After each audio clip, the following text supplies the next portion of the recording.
I don't know where that water sound is coming from. Ignore it. Today I have done the impossible. I have done it. I have conquered a feat that I don't believe any human in the history of mankind has ever done. I believe I am the first. I used up a whole lighter. Look, here's proof.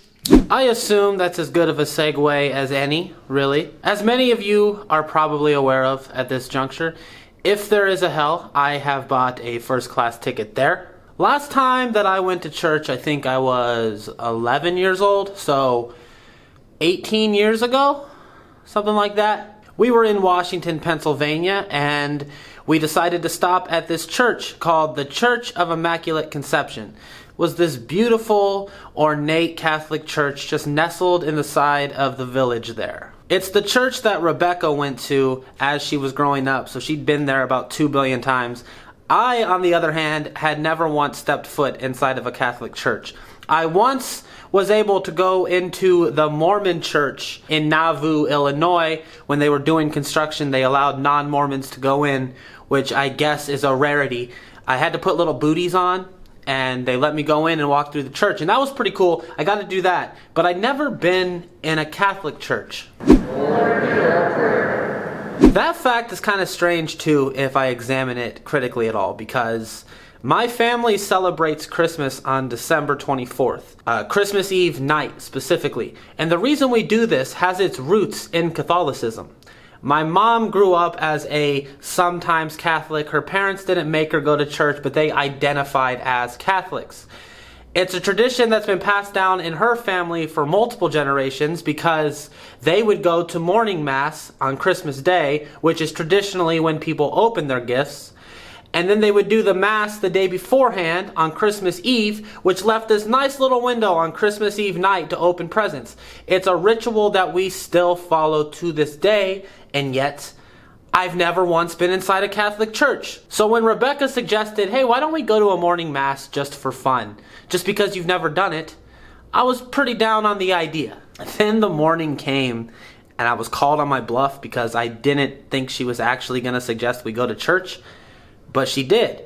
She woke up that morning and she's like, oh, are you ready to go to church? Nope. I started to get nervous for some reason. You know what I mean?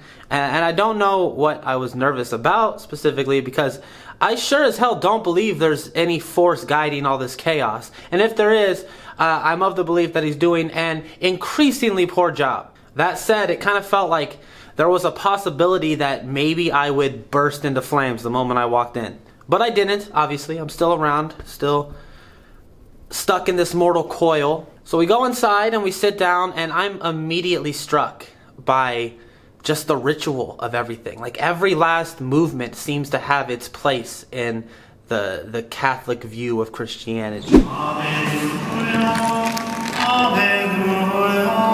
Right down to the words people say. Like, there are cues within Catholicism where the pastor will say a specific set of words and the rest of the crowd will know that this means we sing this phrase here. They all have these little hand gestures, like, I don't know the significance of any of them. The weirdest part, though, was the constant kneeling and sitting and kneeling and standing and kneeling and sitting and standing and kneeling for the entire congregation. People are just kneeling and standing and sitting and kneeling and standing and sitting. You get the point, but it's fucking constant. My lack of faith was not swayed, unfortunately, although I did think that the pastor was interesting to listen to, and I agreed with the stuff he was saying for the most part. And I mean, once they got to the whole pro-life stuff, then I was like, okay, I'm not so much into this. But the first part of the sermon was all about humility, something that I think the lot of us could collectively engage in much further. And I agreed a lot with what he was saying. I liked the way he was tying it into the story of Cain and Abel. I liked all of that. Now, a little bit of a backstory on my upbringing here for a moment. I wasn't raised religious by any stretch of the imagination. I was never forced to go to church. I didn't have the effect that religion tends to have on a lot of people later on in life. I never experienced that. Even though my family, I would say, considers themselves fairly religious, just not in a church-going way. It's like Jesus is in you type of situation. And I was struck by that specifically because my grandmother, growing up, she had pictures of Jesus in every room of her house. There were 2 pictures of Jesus stapled on the refrigerator. There was a picture of Jesus in the breezeway. There was a picture of Jesus right next to her big velvet portrait of Elvis. There was even a picture of Jesus that would stare at you like this, right above her toilet. So if you were taking a piss and you looked up, you were getting eye contact with the man himself. I only mention these things because I was kind of taken aback at how immaculate this church was. The Church of Immaculate Conception was itself immaculate. There were a few times where I asked my grandmother growing up, why don't you go to church? Why don't you go to church? And her response was always very simple. It was always, she liked the idea of religion. She liked the idea of people coming together, but she didn't think it was very Christ-like that these churches were these immense towers in dedication to God, when that money could have been used to help the community and actually be Christ-like. And I would suggest to her, well, they do charity work at churches. You can view it as a vessel to which they can be Christ-like. But the woman was steadfast in her belief that, no, even if that's the case, it doesn't have to be that immaculate. Aside from the Mormon church, I had never been in a church that was as impressive as this one. All the hand-painted murals, the stained glass, the stonework, the woodwork, it was all just so pristine, and it looked incredibly valuable. And that was compounded by the fact that I was listening to a sermon about the value of humility.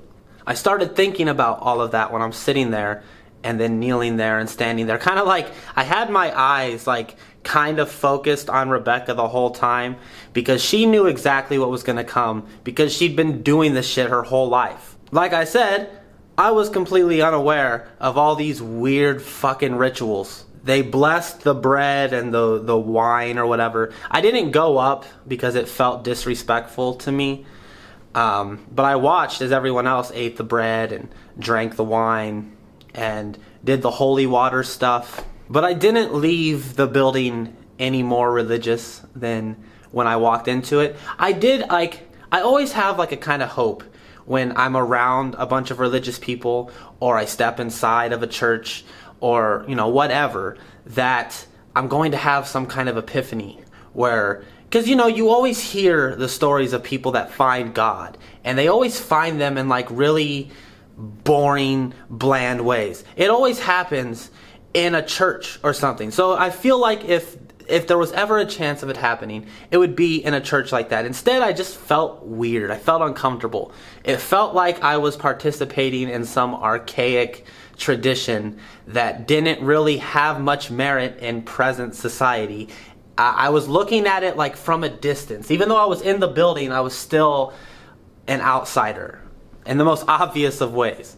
Going back to my grandmother for a second, I'm just gonna leave this here as a conclusion to this video because I don't really know how else to end it. I used to get into arguments with my grandmother all the time because she would constantly tell me that I need to have Jesus in my life. I need to have God somewhere in my existence because she would hate if she made it to the gates of heaven when she died, and then when I went up there to meet her, I was sent the other direction. She didn't know how she would live with the reality in heaven knowing that her grandson was burning for eternity in hell, which always kind of seemed like a bit of an overreaction. The punishment for skepticism did not seem to fit the crime, but she told me all the time that when she died, she was going to haunt my ass. She was going to be at the window every day. She was going to make crazy shit happen constantly until I saw the light. She was going to make it her eternal life's mission to convince me of it. And I always said, okay, Grandma, okay.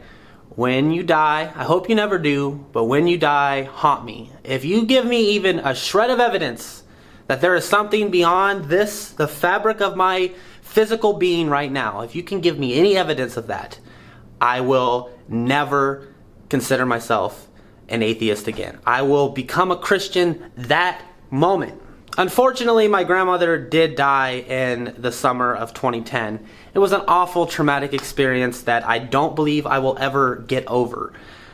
Because how can you? I've been waiting now for going on 8 years. Radio silence. So either my grandma is up there and she's just made peace with the fact that I'm on a fucking one-way road to hell. Either she's made peace with that, which doesn't seem true to the fabric of her character when she was on Earth, or she's just dead. And that was it. She was a light bulb that burnt out. When she died, that was the first time, and so far only time in my existence, that I was actively jealous of the religious. Up until then, I always kind of viewed religious people through the scope of like self-righteousness almost. Like, I am not foolish enough to believe what you believe. But then she died and everyone congregated there, and you know, the obvious thing that everybody was saying was, it's only a matter of time before we all see each other again. I can't wait till we play cards in heaven. Can't wait. And that was the only time in my whole life, up until that point and till now, that I looked around and I was like, damn, I wish I believed that. I wish I was of the same opinion as you are. Because they genuinely believed it. They genuinely believed that it was only a matter of time. That they weren't separated for the rest of eternity. They were only separated for this little tiny blip in time in the grand spectrum of things. And it brought them a lot of comfort that I personally never got. So, yeah, I went to church. Nothing really happened. I wasn't shown the light of God. But it was an interesting experience. So, there you go. This is a shot of Rebecca working on her latest storytime video. Part 1 is uploaded now. Perhaps by the time you see this video, part 2 will be released. The link is in the description. You should check it out. Give her a follow. Show her some love. This video was brought to you by my patrons. You can check out the link below if you like this kind of content and would like to see it continue.